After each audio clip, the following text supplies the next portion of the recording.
going to be talking about religion. I'm not going to be talking either about Christianity or Buddhism. Instead, I'm going to be talking about some common, traditional, Western philosophical notions, and specifically Aristotle's. I'm going to be comparing Aristotle's ideas to the modern theory of evolution, that is Darwinian evolution. And I'm going to be talking a lot about non-human animals, specifically about domestic animals which are raised and bred. One can even say processed or manufactured for our consumption.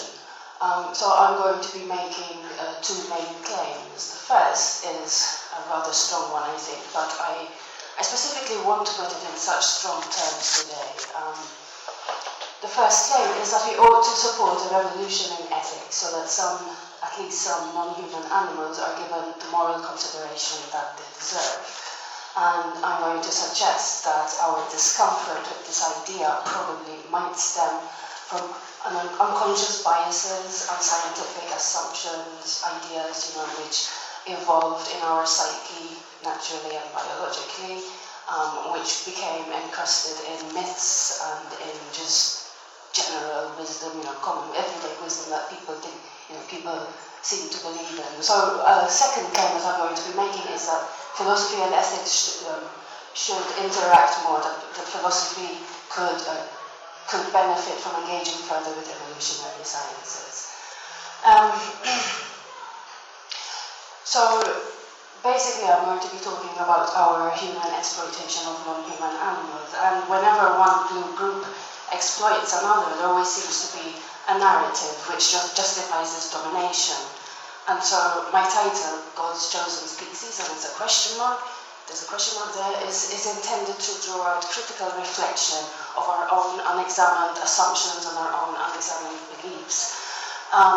Do we somehow still conceive of ourselves as God's chosen species in a way analogous perhaps to the way primitive societies generally tended to conceive of themselves as God's chosen people? Many of us perhaps think it's just obvious that humans are superior, that humans are better, that somehow humans are worth more than we are, that humans are worth more than other animals are, morally speaking, that is, in moral terms, and that human interest should always take precedence over the interests of other animals. I'm asking you to question this assumption if you do share this assumption with me today. Okay. Okay, so according to a traditional view, there's something which is rather different about humans. Unlike other creatures, only humans have intrinsic worth, and all non-human animals only have instrumental worth. What we do to them, that is, doesn't matter morally unless it affects another human. So I think that if we trace this assumption back in its history, we find that its roots stretch all the way back to antiquity. And if we think of ancient ways of trying to understand nature, all of them seem to involve some kind of classification.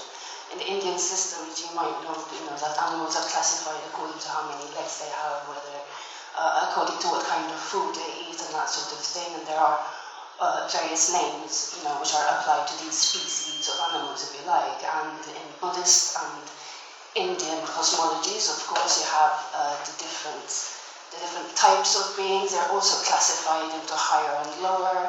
You have, in the higher realms, you have humans, gods, and in the lower realms, you have hell beings, demons, and other animals. So it seems whenever humans try to understand nature, the first thing they do is start classifying it, sorting it out into groups, and arranging them in a hierarchy according to which is the higher and which is the lower. And Aristotle, as we know, started this whole procedure in the West. So we know that he classifies beings into viviparous or oviparous. In fact, he even identified about 500 different species in his own lifetime. So he was quite a pioneer in biology. And of course, then after Linnaeus, this classification system of Aristotle became standard biology, the one that we learn in schools today, where we classify things according to genus and species and so on. Now, usually Aristotelian biology is contrasted rather unfavorably with Darwin's evolution, especially by scientists who are writing from within the tradition, from within Darwinian evolution. And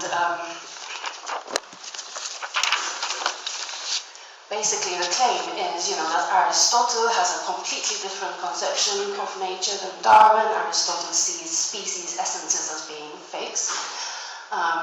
Whereas as Darwin told us, of course, they evolve. Now, what I'm claiming here is, in fact, in Aristotle, we needn't see such a radical difference between Aristotle's views and Darwin. I think we can see perhaps some form of evolution in Aristotle. We can say that he describes nature as the synchronous evolution of form or complexity.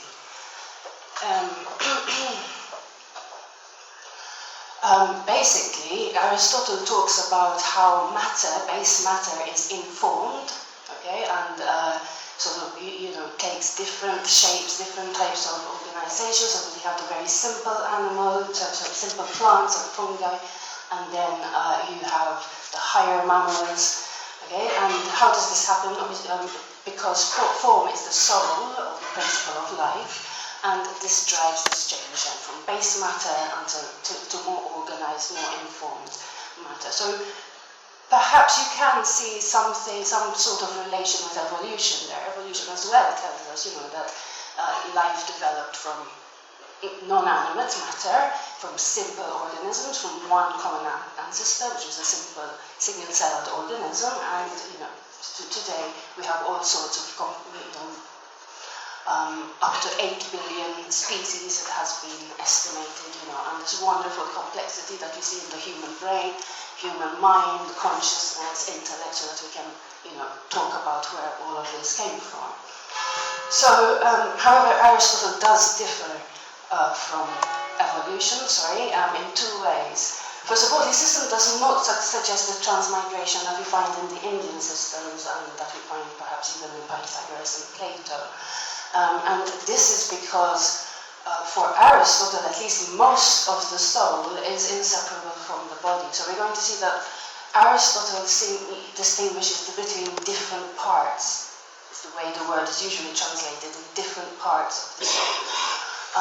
We're going to see that he says that the lower parts of the soul, that is the parts of the soul that we share with plants and with other animals, these being the form of these plants and animals, cannot be separated from matter, and therefore they cannot exist without the body, and they cannot transmigrate, that is, from one body to another. So there isn't evolution in Aristotle in this sense, and there isn't evolution in Aristotle in Darwin's sense. Okay? Because as we know, Darwin understood evolution as diachronous. Started a long time ago, it started 2.8 billion years ago, and and the complexity that we have today emerged only recently. Okay, so there's this very important difference between Aristotle and Darwin. A second important difference, which I mentioned, is that the form of a type of being for Aristotle is fixed. That is, it's not just individual souls that can change from one type of body to another, but even species, their essences are fixed. And over here, perhaps Aristotle is drawing upon his teacher Plato, who, following even Parmenides, believes that being must be something eternal, unchangeable, so that what a species has to be something which is fixed and immutable. Okay, but for me, the most interesting difference between Aristotle and Darwin is that there's no teleology in Darwinism, and that's something that I just can't understand why, to be perfectly honest. So I'm going to talk about this a little bit.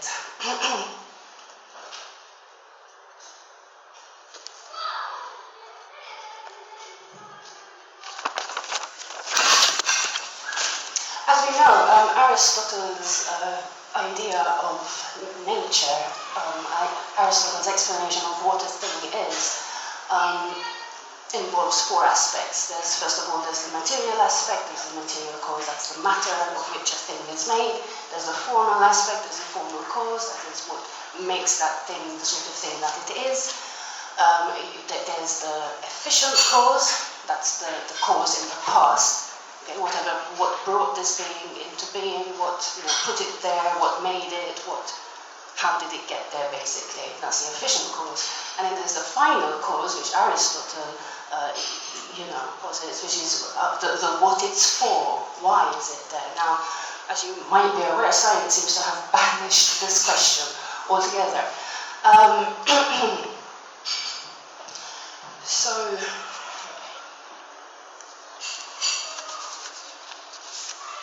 So how does Darwinism explain natural selection? How does Darwinism explain this change? There isn't a teleological principle.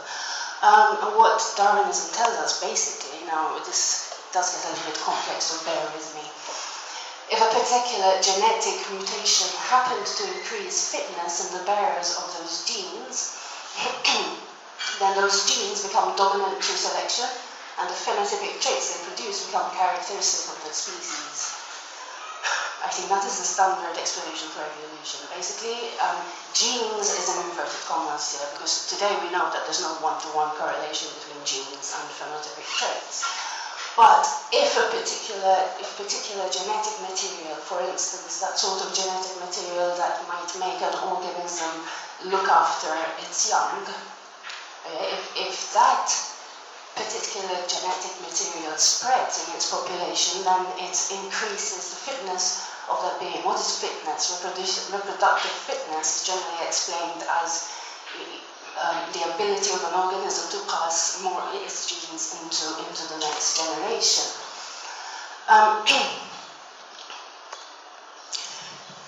So I think we can introduce an element of teleology here. We can say, for instance, that a mutation is good for the gene when it leads to increased chances of replicas of that gene passing to the next generation.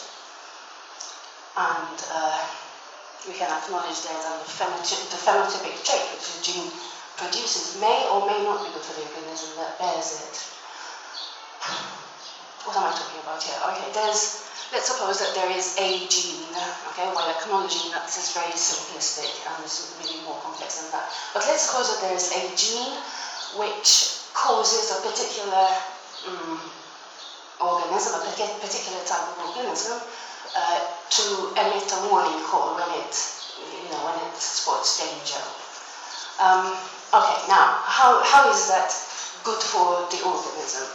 In a way, it isn't. Okay, in a way, it isn't good for any kind of animal to be attracting attention to itself when there's danger present. Okay, however, we can say that that mutation is good for the gene because, in as much as that gene is found in other members of the group, then it can replicate itself, it can increase the fitness of other members of the group. So even though the gene might be causing behavior which is bad for the organism that carries it, it is still good for the gene. It still means that more of that gene gets spread into the population.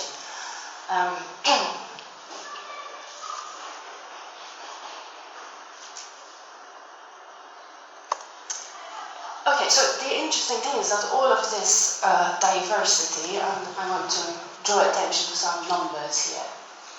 Evolution occurred over 3.8 billion years. It's estimated that 300 to 800 billion species have existed on this planet in that time. So if you do the math, that's basically 100 species per year. Which does seem to be quite a lot. Now, if you remember how this is supposed to have happened, random mutations in genes just happen to be good for that gene, without any intention, without any purpose or design. They just happen to be good for the gene, and so natural selection favors them. Natural selection, causes them to proliferate in the population, and all of these are minute incremental steps. The wing, for example, does not evolve over a generation or even all at once. There must be thousands, perhaps, of genetic mutations that had to happen, before the wing could evolve. And today we have 3 to 8 billion species are extant on this planet today, and it's estimated that 90% of all species that have ever lived have become extinct, and so this is how I arrived at this number, 300 to 800 billion species over 2.8 billion years. I don't know if it can be mathematically modeled. I haven't found any reference to that. I've spoken to a few biologists. They seem to think that it would be far too complex to mathematically model evolution. I haven't spoken to any mathematicians yet about that. In any case, what really irks me sometimes is that whichever way we turn, we always seem to bump into teleology, and yet science doesn't seem to want to admit this. If you read evolutionary biologists, for example, Dawkins uses this a lot when he talks about selfish genes, of course, but all evolutionary biology speaks in the metaphor of intention and purpose. We read all the time, natural selection favors. Nature didn't design us for this, nature designed us for that. We are constantly reminded in these books, that we're not meant to interpret this as being a conscious process, that we have to always remember that this is just natural selection operating on random mutations. I don't know, to me it just seems a little bit too incredible. So if anyone knows of a mathematical model, I think that would probably convince me. But in any case, we also have, of course, Daniel Dennett's intentional stance, and even intention has begun to re-enter the discussion in physics as well. It seems like our drive to make science completely value-free is impossible to achieve. Evolutionary biologists, for example, they're describing the story of evolution. However, they too realize that there are what we can call maladaptations. What are those? The classic example is a sweet tooth. It seems that humans tend to have an open-ended craving. I'm sure many of you will be familiar with this. An open-ended craving for sugar and for fatty foods.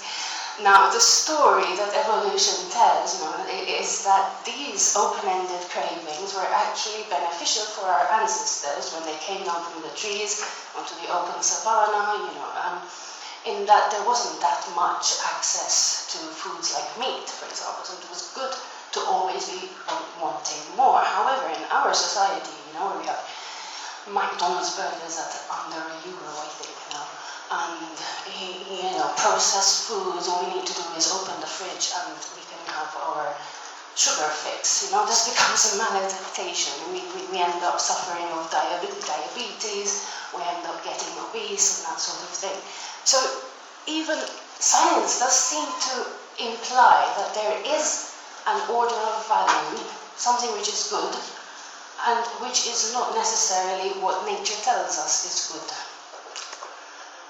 So if we take an evolutionary view of value, I think, this all seems to tie up very nicely with Aristotle as well. First of all, there is objective value. According to evolution, I think we can't deny it. If you say that natural selection favors those genes which are reproductively successful, that sentence is value-laden, isn't it? Okay, but then value also appears relative. So what's good for a camel, obviously, is not good for a cactus. If you take the amount of water that you need, to satisfy a camel's thirst and pour it onto your cactus, you'll probably kill the cactus. Value is also intersubjective. That means it doesn't depend on the subject's preferences. They're only saying what is good for the cactus doesn't happen to depend on what I like or what you like or what the cactus likes. There is, if not an objective in the moral sense, then it's intersubjective in the sense that it doesn't depend on your likes or dislikes. And I think this coincides nicely with Aristotle. For instance, when he talks about eudaimonia being the good of human beings, the good for human beings, I think that sort of captures all of these senses. So let's talk about how Aristotle saw nature, how Aristotle saw the soul.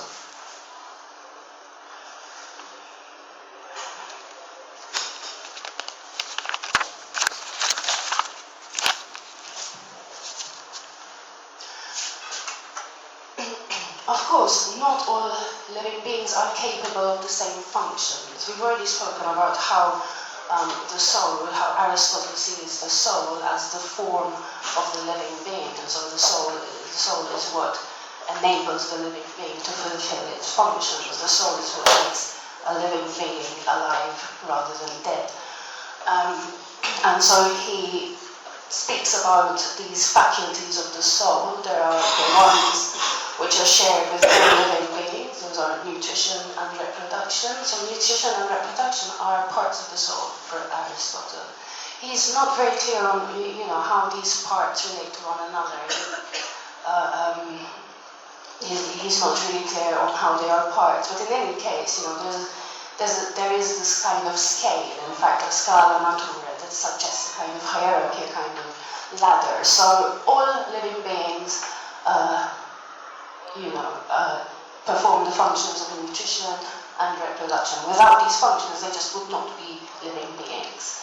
And then some living beings are capable of sensation, some are capable of locomotion, of appetite or appetition, imagination. Aristotle attributes imagination to animals too. I think that's quite obvious thing, as we have evidence that animals dream today.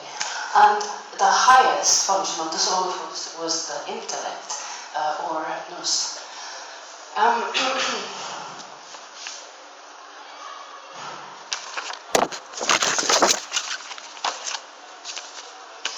So, if we want to examine, perhaps, why do we think that we are higher than other animals, we might look to Aristotle. We have here a classical view, the hierarchy of nature, which has been built upon by Western religions and philosophy ever since.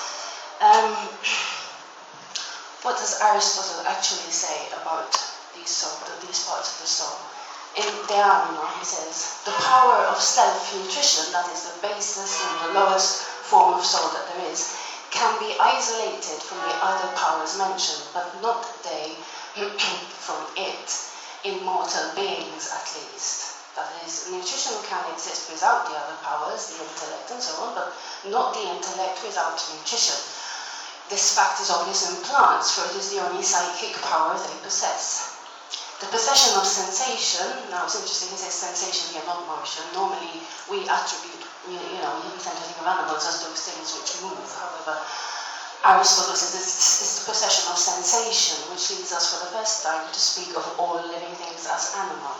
Soul is the source of these phenomena and is characterized by them, that is, by the powers of self-nutrition, sensation, thinking, and motility, or motion. So, what he seems to be saying here is that each one of these levels depends on the lower ones. You cannot have the higher levels without the lower ones. That is, you can't have the higher functions of souls without the lower ones. Except, he says, we have no evidence as yet about mind as the highest human intellect, or the power to think. It seems to be a widely different kind of soul, differing as what is eternal from what is perishable. That seems so uncharacteristic of Aristotle to me. You have to say, first we have no evidence, and then it seems that, to make these kind of claims. But anyway, so he says, it seems to be widely different kind of soul, differing as what is eternal from what is perishable. It alone is capable of existence in isolation from all other psychic powers. All the other parts of soul, it is evident from what we have said, are, in spite of certain statements to the contrary, incapable of separate existence, though, of course, distinguishable by definition. Now, in De Anima, Aristotle doesn't really give us any reasons for believing that the intellect is so different, so radically different from all the other parts of the soul, which depend on the lower ones. There's no explanation for why this should be eternal, and no explanation, for why it should be capable of existing in isolation. And I think evolutionary biology, of course, would question this assumption. Okay, in any case, the natural hierarchy, this idea of having a ladder of being, higher beings and lower beings, that in itself I don't think is morally problematic. we don't need to deny that animals have different capabilities. I think the moral problem arises when superiority in one respect or another is translated, knowingly or not, into superior moral worth or intrinsic worth, when it's taken as justification for disregarding the interests of those whom we regard as inferior.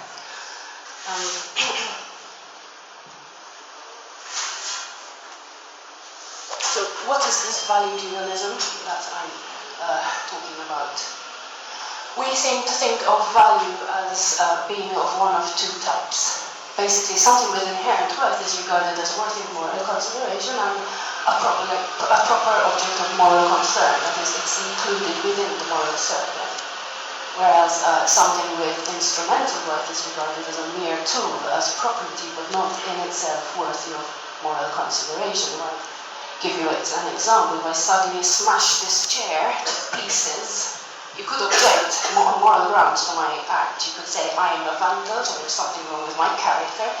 You could say my act was an act of vandalism, so there's something wrong with the act, but you cannot say, that I have damaged the chair. You can say I have damaged it if it's property of this restaurant, so I have in some way, harmed the owner of this restaurant. But you cannot say I have harmed this chair. The chair in itself doesn't seem to be a proper object of moral concern. So, insofar as something is a tool, it was made by me or someone else for my use, specifically for my use, then it seems that it has no claim to moral consideration. So how did animals become tools? This is the question I'm trying to ask today. First of all, we know that Aristotle described them as tools, as organic. And here we have the words organized and so on. Now, interestingly, I don't think Aristotle ever had in mind that animals or plants or natural beings are tools for the use of human beings. Aristotle believed that the body was a tool for the soul. The body is a tool for the soul to do the sort of things that soul does. So it's a plant, it's a tool for the soul to reproduce and for nutrition. And it's another kind of living being. It's an animal, it's an intelligent animal, then the body of that animal is a tool for it to feel, for it to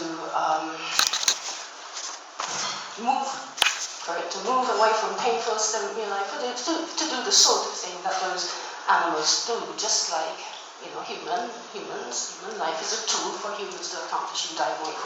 I'm sure you're familiar with that example. So Aristotle himself, I don't think, in De Anima at least, I don't think he was suggesting the kind of value dualism which I'm finding problematic. I think that took quite a few other contributors. For example, since Newton, there has been an emphasis on mechanistic explanations, an emphasis of trying to reduce everything to material causes, material explanations. And then, of course, Descartes came along and he denied soul of all other living creatures except humans. Okay, so he denied the functions which Aristotle had identified. Sensation, for example. We're all familiar with Descartes' claim that animals are automata, that they don't really feel, that when they react, for example, to our kicking them or whatever, that they will just shrink back is just a mechanical explanation, right? And again, so self-directed locomotion, he even seems to deny that of them. Okay? They just move because they're touched, not because they have any internal cause of their wanting to move. And so basically all of nature becomes matter, and humans become identified with the bearers of souls. And then finally, Bacon's scientific project provided the mythology to devalue nature. I'm not sure if you've ever read some of the images which Bacon uses, to talk about how humans should proceed in science. Nature is sometimes described as a common harlot. She needs to be bound and put into service, for the good of humankind. So I think that these three also contributed to our value dualism today. We have Aristotle's hierarchy. We see ourselves as being higher than other animals. So much so far is not a problem, but then we divest all other living creatures of any semblance of soul. We start to explain their behavior in purely mechanistic terms. We start to subscribe perhaps to this idea, that nature is something for us to be used, that nature is something, it is a tool. Nature is there for human purposes. This is what Aristotle said about the soul, and he doesn't just mean human souls, he means all souls. It is manifest that the soul is also the final cause of its body. For nature, like mine, always does whatever it does for the sake of something, which something is its end. To that something corresponds, in the case of animals, the soul, and in this it follows the order of nature. All natural bodies are organs of the soul, not tools for human purposes, but organs of the soul. This is true of those that enter into the constitution of plants, as well as those which enter into that of animals. This shows that the sake of which they are is soul. That for the sake of which they are is soul. We must here recall the two senses of that for the sake of which. That is, the end to achieve which, and the most important one I think here, the being in whose interest anything is or is done. So,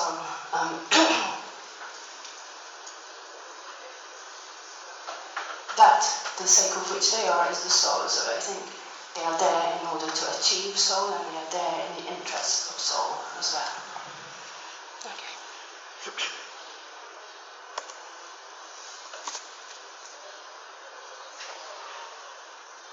So I think Aristotle does allow you for intrinsic value in non-human life, insofar as any being can fulfill well the purposes it was designed, let's say, to accomplish, generally conceived as a role in a wider ecological setting.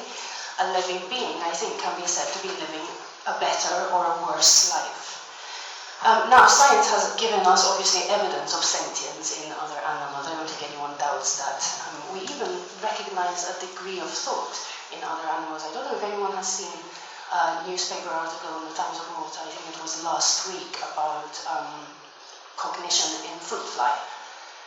So apparently they trained flies, to avoid certain scents, and then found evidence, it's claimed, that they actually process information and make a decision, obviously not a conscious one at all, but they make a decision depending on different information that they receive.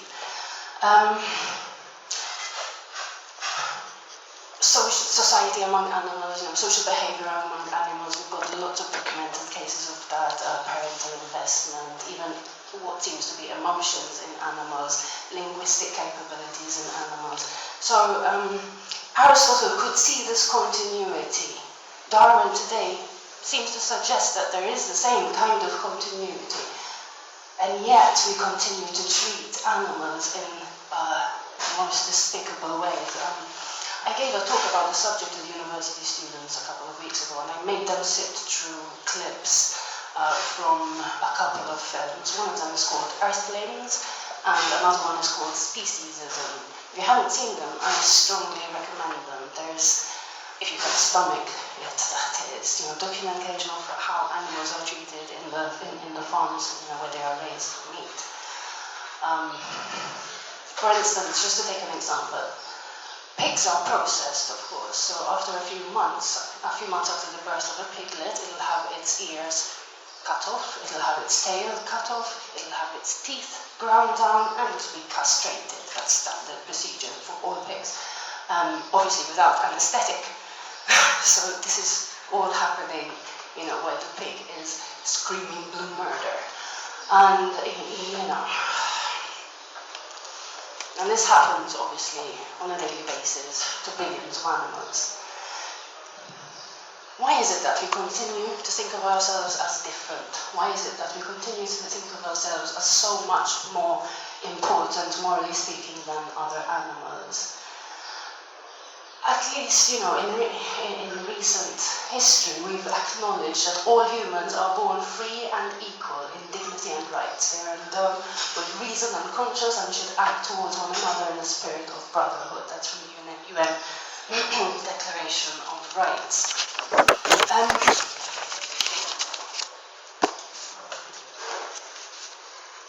Now, I wonder, what would we do if we suddenly discovered populations of Homo sapiens neanderthalis living somewhere on this planet, or Homo sapiens idaltu living on this planet? Would we grant them the same rights as ourselves?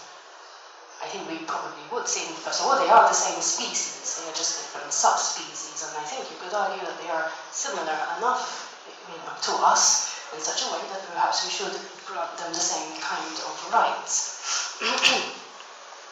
But then what is it about humans? Why would we grant them the rights? Is it just because they are Homo sapiens like us? Or is there perhaps a better, more valid reason that we should look to, when we decide who should and who shouldn't be within our moral circle? And so obviously this is a perennial problem in philosophy. What is man? What is so special about humans? What captures their essence?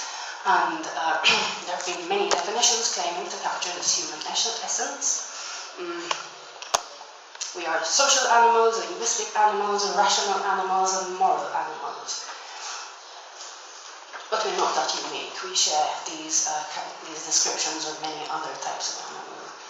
I don't think I need to go into this very much. You all know about societies and ants and bees, apes and elephants. You all know about Coco the gorilla. I think he's quite famous. You can even watch Coco the gorilla having a conversation with, several celebrities on YouTube if you want to. A conversation, obviously, in sign language. But apparently she can use more than 1,000 terms. Rational animal, again, apes, birds, and fruit flies. All of these have been observed, doing things like making tools, using tools in innovative ways, and teaching this use of tools to their youngest.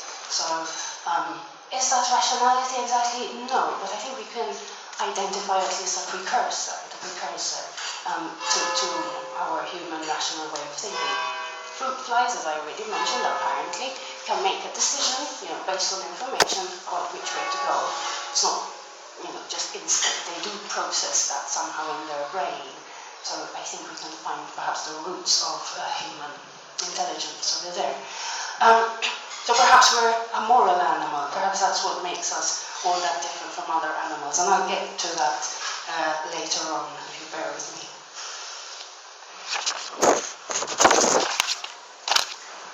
Right, so let's sum up the argument so far. We've seen, or at least I've argued, that Aristotle's hierarchy of nature ties well with science and does not seem morally problematic per se. I've argued, however, that it's the value dualism that's morally questionable and that value dualism is unsupported by science. So, again, why do we assume humans matter more than others?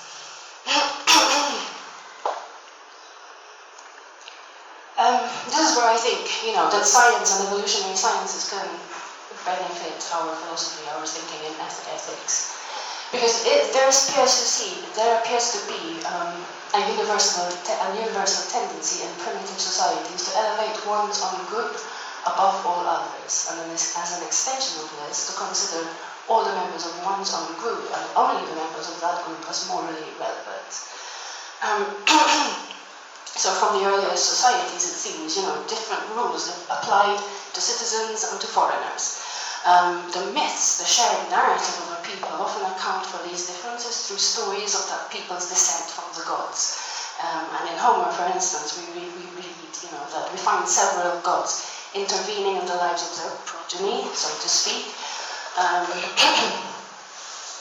We find in Homer that others were treated with honor and with respect, and the outcome of this war seemed to be determined already by fate. And so this is why Campbell, for example, sees a radical difference between pagan mythologies and mythologies of religions of the book. So Joseph Campbell says, the enemy is handled in the Old Testament in a manner in striking contrast to the Greek, pretty much as though he were a subhuman, not a thou, to use Martin Buber's term, but a thing, and it. So how does that happen? In pagan mythologies, it was accepted that other peoples had their own gods. Other people's gods were also intervening, also trying to help those peoples. So it wasn't a question that God is only on my side, because you have your gods who are also on your side. However, Campbell cites many passages from Deuteronomy, where God seems to tell his people, go out and basically just slaughter everyone. I'm with you. You are my people. And so, but in any case, so for Campbell says it's an idea of practically every war mythology that the enemy is a monster, and that in killing him, one is protecting the only true valuable form of human life on earth, which is that, of course, of one's own people. So it seems when it comes to war, at least from threats from the outside, humans have always tended to identify more closely with the groups that they belong to, perhaps starting from their nearest and dearest, their kin and their tribe. This process, which Singer calls an expanding moral circle, culminated, as we have seen with the Universal Declaration of Rights, where at least we pay lip service to the idea that all human beings' interests should be protected. Okay, so as Singer puts it, the circle of altruism, thanks. Am I going on too much? No, I'm not sure.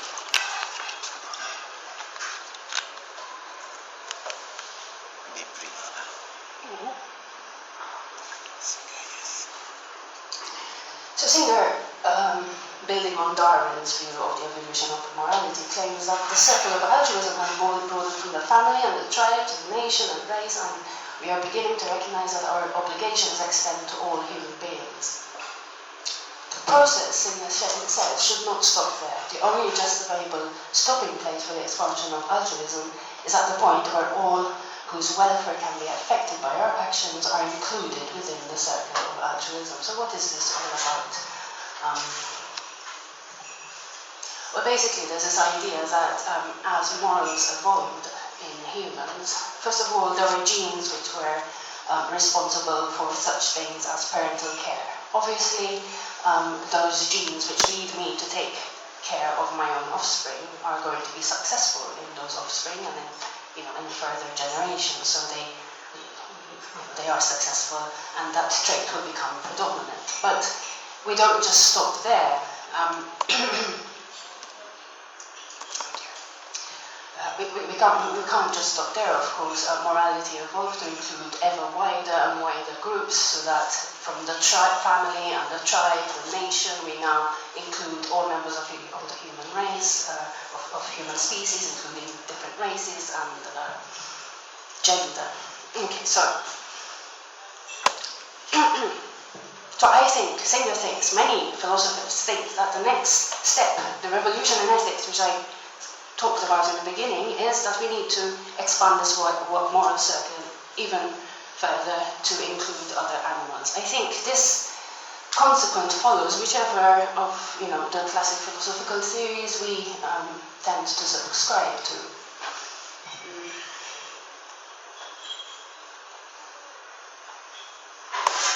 So let's talk about some objections now that can be raised.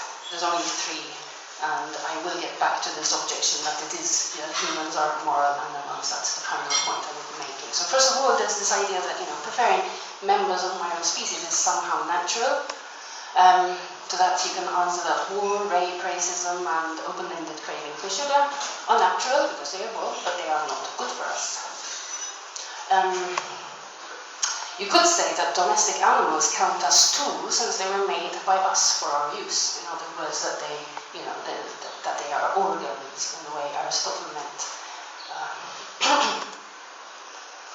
However, species and individuals may have been made by us, but not all the functions that they perform. They evolved for the good of the genes, if you want to look at it from a biological point of view, or for the good of the soul, if you want to take an Aristotelian view.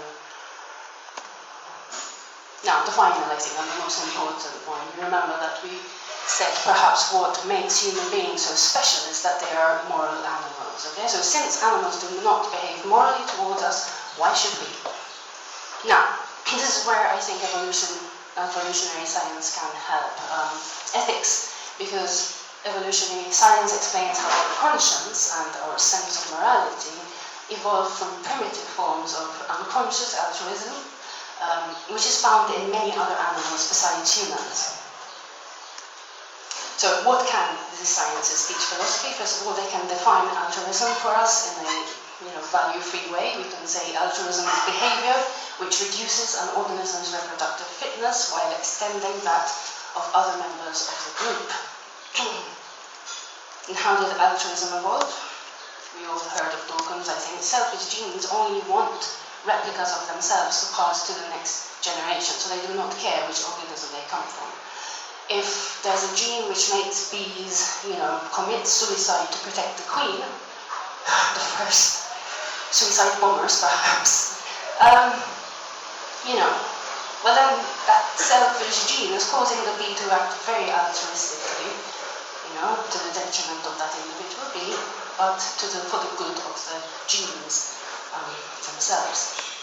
So, genes for parental investment thrive because an organism's genes have better chances of passing to the next generation if the organism takes care of its offspring and siblings. That's known as kin, altruism. Basically, parents' genes are more successful in the next generation if they look after the next generation. That stands to reason, I think. When there's a strong chance of members of my group sharing some of my genes, genes for group altruism, such as warning calls, will thrive. And ultimate altruism, for example, the bee sting, can spread in a population where the majority is sterile. Moreover, in more intelligent animals, genes that are responsible for emotions such as love would be favored in species with high parental investment. So biology can even explain how love, compassion, and this sort of... It's interesting that, the theory goes that our sense of morality developed from disgust, and when I read that, I immediately thought about Hume.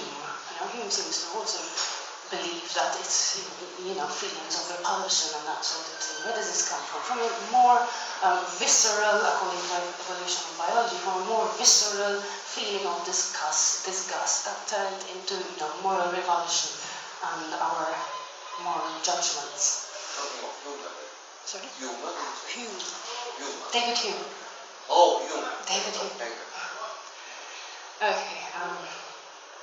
So the final objection, that humans are the only moral animals, perhaps yes, we are the ones with a developed sense of morality, we are the ones with, reasoned out systems of ethics. However, I think we can also recognize the beginnings of morality in other animals too.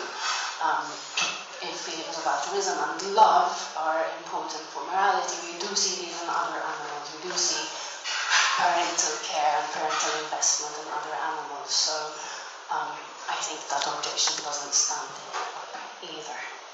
So let's conclude. Value dualism, I said, cannot be supported scientifically. Value dualism cannot be supported scientifically as science reveals a deep continuity between species. Value dualism might find its roots in ancient philosophies and religions and myths, which might be the expression of evolved biological and psychological tendencies. Value dualism is not insurmountable. The moral circle has expanded over centuries to include those whom we previously considered others, such as, other races. And finally, so the question is our refusal to respect the interests of other animals based on a myth that we are somehow God's chosen species.